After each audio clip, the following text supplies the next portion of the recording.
Hello student, स्वागत है आपका मेरे YouTube channel GK special by SP sir पर। तो जैसे कि हम लोग चर्चा कर रहे हैं आजकल जेपीएससी पे एक नई सीरीज जो मैं शुरू किया हूं, तो उसका मैंने पार्ट 1 जो बनाया था जेपीएससी के लिए जो सीरीज शुरू किए हैं, पोस्ट, सैलरी, सिलेबस और उस एग्जाम का पैटर्न तो क्या स्ट्रैटेजी, तो इसका पार्ट 1 मैंने पहले वीडियो बनाया था, फिर ये पार्ट 2 है, उसका दूसरा वीडियो है। तो इसका शीर्षक हमने दिया है सीक्रेट ऑफ जेपीएससी। तो जेपीएससी का सीक्रेट है पिन पॉइंट फोकस्ड होना।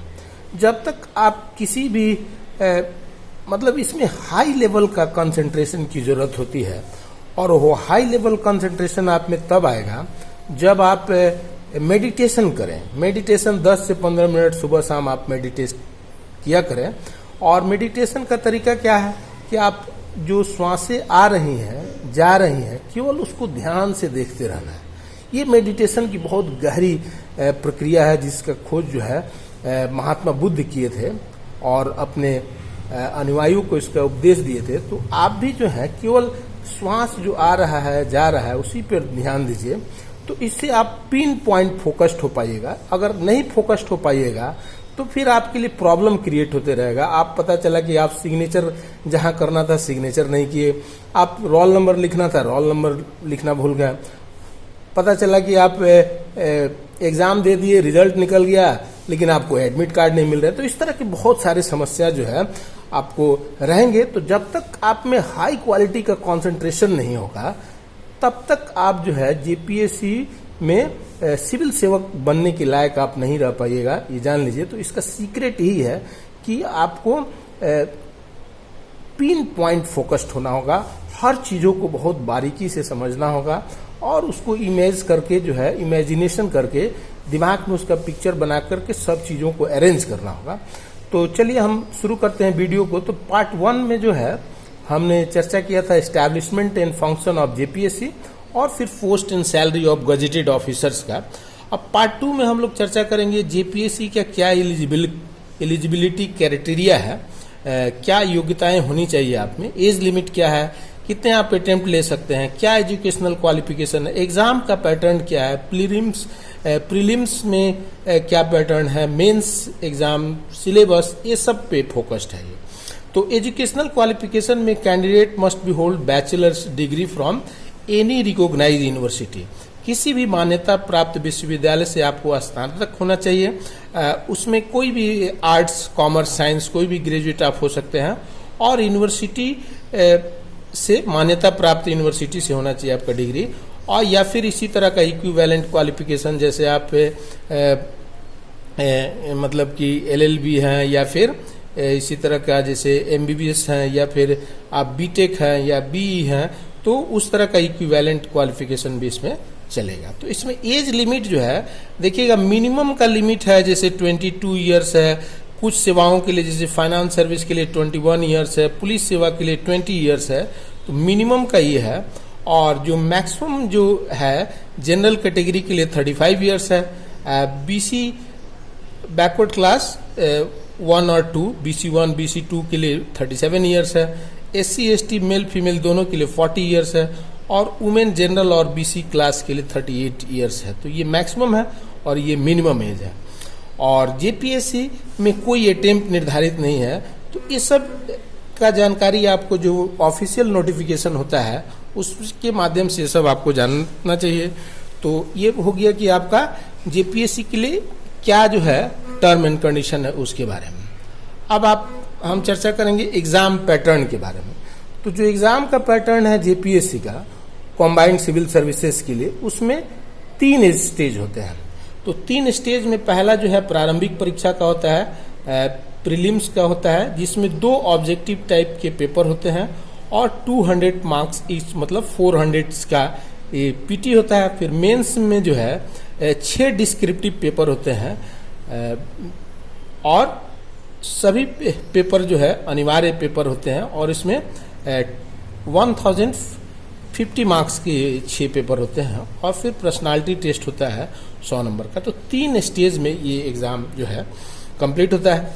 फिर अब इसका जब जेपीएससी का जो सिलेबस है, सिलेबस फॉर द प्रिलिमिनरी जो कॉम्बाइंड सिविल सर्विसेज एग्जाम है, तो उसका हम लोग अगर अब डिस्कस करेंगे तो उसमें जो है इट कंसिस्ट 2 कंपल्सरी पेपर्स, जिसका नाम इस तरह से है जनरल स्टडी पेपर 1, और जो 200 मार्क्स का होता है और इसमें नंबर ऑफ क्वेश्चन 100 होते हैं।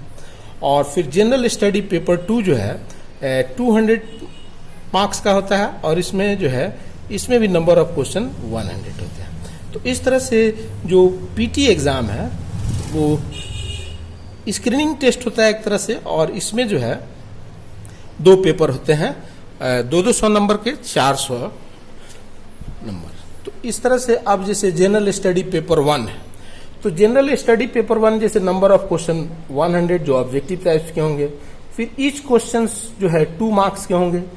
अब ये सब पिन पॉइंट फोकस नहीं रहेगा, तो पता चला कि आप 100 क्वेश्चन को 1 नंबर का बना के 100 मार्क्स मान रहे हैं, तो नहीं, टोटल मार्क्स 200 हो जाएगा। फिर टोटल टाइमिंग कितना है, तो 2 घंटे का है, 2.5 घंटे का नहीं है, 3 घंटे का नहीं है, तो ये सब समझना चाहिए। मतलब 120 मिनट में आपको 100 क्वेश्चन बनाने होते हैं। फिर अब इसमें जो है इसका सिलेबस क्या है, तो इस सिलेबस में देखिएगा जनरल स्टडीज में जो है कौन कौन से विषय हैं, तो Indian history, history of India, इससे 15 क्वेश्चंस रहेंगे। तो 15 क्वेश्चंस रहेंगे, तो एंशियंट इंडिया से 5 क्वेश्चन रहेंगे, फिर मेडिएवल से 5 क्वेश्चंस रहेंगे, और फिर मॉडर्न इंडिया से 5 क्वेश्चन रहेंगे। तो टोटल 15 क्वेश्चन जो है 15% वेटेज होता है इंडियन हिस्ट्री का।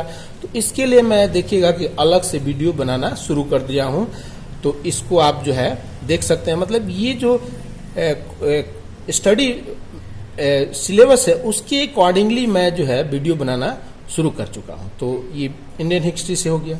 फिर ज्योग्राफी ऑफ इंडिया से 10 क्वेश्चंस रहते हैं, तो 10% इसका वेटेज हुआ। तो इसमें जनरल जियोग्राफी से 3 क्वेश्चंस होंगे, फिर फिजिकल जो ज्योग्राफी है उससे भी 3 क्वेश्चंस होंगे, और फिर इकोनॉमिक जो ज्योग्राफी है उससे 2 क्वेश्चंस होंगे, और फिर सोशल एंड डेमोग्राफिक जो ज्योग्राफी होता है पॉपुलेशन से रिलेटेड, तो उससे 2 क्वेश्चंस होंगे। तो ये ज्योग्राफी ऑफ इंडिया मतलब वर्ल्ड ज्योग्राफी नहीं है, बल्कि इंडियन ज्योग्राफी का physical geography, general geography, economic, तो इससे जो है आपको 10 क्वेश्चंस रहेंगे। तो ये इसका भी वेटेज होता है। तो इसके लिए भी देखिएगा मैंने ऑलरेडी वीडियो बनाना शुरू कर दिया है, और इसके लिए मैंने अभी तक 5 वीडियो बना चुका हूं, इसके लिए 1 वीडियो, तो ये कंटिन्यू चलते रहेगा जी। फिर इंडियन पॉलिटी और गवर्नेंस पर 10 क्वेश्चन रहेंगे।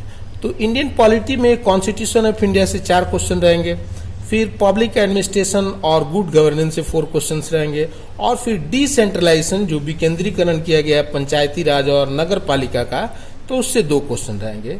तो टोटल 10 क्वेश्चन जो है भारतीय राज व्यवस्था, पॉलिटिकल साइंस नहीं समझना है, बल्कि इंडियन पॉलिटी, भारतीय राज व्यवस्था और गवर्नेंस से, प्रशासन से आपको ये समझना है। तो ये हो गया। फिर जो है अब इकोनॉमिक जो पेपर होता है, इकोनॉमी, इंडियन इकोनॉमी खास करके, तो इकोनॉमिक एंड सस्टेनेबल डेवलपमेंट, मतलब जो ऐसा डेवलपमेंट जो सस्टेन करे, तो उस पे जो है 10 क्वेश्चन रहेंगे। तो basic feature of Indian economy से 4 क्वेश्चन रहेंगे। फिर सस्टेनेबल डेवलपमेंट, ये सब जो है देखिएगा आजकल जो डेवलपमेंट का जो मॉडल है वो सस्टेन नहीं करेगा अगर उसमें परिवर्तन नहीं किया गया। तो जैसे मान लीजिए कि आप कोयला है, तो कोयला रिसोर्सेस है, उसको जला के आप बिजली बना रहे हैं। एक समय आएगा कि बिजली आपका, कोयला खत्म हो जाएगा, तो फिर बिजली का नहीं बनेगा, तो फिर आपका डेवलपमेंट तो सस्टेन नहीं किया। और फिर कोयला जलने से जो पर्यावरण का प्रदूषण हुआ, तो उससे तो पर्यावरण का नष्ट हो गया। तो फिर ऐसा डेवलपमेंट का मॉडल जो सस्टेन करे, तो ये एक तरह का नया विषय है। तो इस पे 4 क्वेश्चंस रहेंगे। और फिर इकोनॉमिक रिफॉर्म जो किया गया है इंडिया में 1991 के बाद से, फिर ग्लोबलाइजेशन, प्राइवेटाइजेशन, और ये सब सुने होंगे, एलपीजी, लिबरलाइजेशन, प्राइवेटाइजेशन, ग्लोबलाइजेशन, तो वो सब चीजें आपको पढ़नी है। तो सिर्फ 2 क्वेश्चंस रहेंगे। तो इस तरह से इकोनॉमी का पेपर हो गया। फिर साइंस एंड टेक्नोलॉजी से 15 क्वेश्चंस रहेंगे। तो साइंस एंड टेक्नोलॉजी में जैसे जनरल साइंस के 6 क्वेश्चन रहेंगे, फिजिक्स, केमिस्ट्री, बायोलॉजी से। फिर एग्रीकल्चर और टेक्नोलॉजिकल डेवलपमेंट से 6 क्वेश्चन रहेंगे। फिर उसके बाद इंफॉर्मेशन टेक्नोलॉजी सुने होंगे, IT, information and communication technology, तो इससे 3 क्वेश्चंस रहेंगे, तो ये टोटल 15 क्वेश्चंस हो गए। फिर झारखंड स्पेसिफिक क्वेश्चन भी रहेंगे, जिसमें जनरल अवेयरनेस, इसका इट्स हिस्ट्री, झारखंड के इतिहास, झारखंड के समाज, सोसाइटी, फिर कल्चर, संस्कृति और फिर हेरिटेज, इस सब से 10 क्वेश्चन रहेंगे। तो 10 क्वेश्चन फर्स्ट पेपर में भी रहेंगे, और देखिएगा जो सेकेंड पेपर है वो 100 क्वेश्चन केवल झारखंड से ही रहते हैं, तो झारखंड से 110 क्वेश्चन हो जाते हैं टोटल मिला करके। तो इस तरह से इसमें भी फोकस्ड है, एक झारखंड पे रहेगा। फिर नेशनल और इंटरनेशनल जो करंट अफेयर्स है उससे 15 क्वेश्चन, तो इसका भी बहुत अच्छा खासा वेटेज है। तो देखिएगा, इसके लिए मैं भी लगातार वीडियो बना रहा हूँ, जैसे latest who's and who Jharkhand, फिर latest who's and who India, फिर latest who's and who international, फिर कोविड-19 पेंडेमिक, फिर पीएम केयर्स फंड, ये सब कोविड-19 के बाद जो है आया है। फिर 20 लाख करोड़ का पैकेज, आत्मनिर्भर भारत अभियान, जीडीपी का ग्रोथ रेट, ट्रॉपिकल साइक्लोन जैसे अम्फन वगैरह जो आया था, या फिर निसर्ग वगैरह, तो उस पे मैं बनाया हूँ। फिर एमसीक्यू मैं हमेशा जारी करते रहता हूँ करंट अफेयर्स पे, मई महीने का, फिर उसी तरह से monetary and credit policy RBI का, फिर आईएमएफ का रिपोर्ट। तो ऐसा बहुत सारा मैं वीडियो ऑलरेडी आपको बना चुका हूँ, तो वो सब भी आप देख करके जो है फायदा उठा सकते हैं। तो ये चूंकि नेशनल इंटरनेशनल करंट इवेंट जो है ये बहुत इंपॉर्टेंट है, और इससे बहुत बड़ा सेक्शन कवर होता है, तो इसके लिए मैं लगातार वीडियो बनाते रहता हूं, तो उसको आप देख सकते हैं। फिर उसी तरह से अब जो अगला सेक्शन है वो जनरल क्वेश्चन है मिसलेनियस नेचर का, जिसमें नॉट रिक्वायर्ड सब्जेक्ट स्पेशलाइजेशन, तो इससे भी 15 क्वेश्चंस रहेंगे। जैसे ह्यूमन राइट्स के बारे में, तो ह्यूमन राइट्स के बारे में आपको बेसिक नॉलेज होना चाहिए, स्पेशलाइज्ड नॉलेज का जरूरत नहीं है, जैसा कि इसके सिलेबस में लिखा हुआ है। फिर environmental protection, biodiversity, climate change, ये सब देख रहे हैं कि ये सब ज्योग्राफी का सेक्शन है, पर्यावरण का संरक्षण, फिर जैव विविधता, और फिर क्लाइमेट चेंज जो लगातार परिवर्तित हो रहा है, जलवायु परिवर्तन, तो उससे भी क्वेश्चन रहेंगे। फिर अर्बनाइजेशन जो शहरीकरण हो रहा है उसके कारण फिर क्या परिणाम हो रहे हैं अर्बनाइजेशन के। फिर उसी तरह से स्पोर्ट्स से रिलेटेड क्वेश्चंस रहते हैं। फिर डिजास्टर मैनेजमेंट, आजकल देखिएगा भूकंप हो गया, या फिर साइक्लोन हो गया, या फिर इसी तरह से सुनामी हो गया, तो ये सब को मैनेज करने के लिए जो है आपको डिजास्टर मैनेजमेंट भी आपको रहेगा क्वेश्चन। फिर देखिएगा भारत में गरीबी है, फिर बेरोजगारी है, तो ये सब गंभीर समस्या है, तो इससे प्रश्न रहते हैं। फिर नेशनल इंटरनेशनल जितने भी अवार्ड्स दिए जाते हैं, पुरस्कार, तो ये भी एक तरह का करंट अफेयर्स हो गया। फिर United nation and other international जो एजेंसी हैं, जैसे वर्ल्ड बैंक है, या फिर नाटो है, या फिर साफ्टा है, नाफ्टा है, या फिर यूरोपियन यूनियन है, या फिर आसियान है, फिर सार्क है, तो जितने भी इंटरनेशनल एजेंसी है फिर वो सब के बारे में आपको स्टडी करना।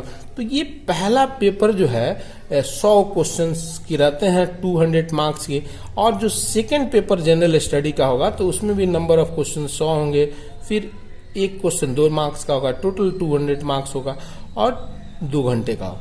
तो ये पूरी तरह से फोकस्ड है झारखंड पे, तो झारखंड पे फोकस्ड है, तो इसका मैं चर्चा अगले वीडियो में करूंगा।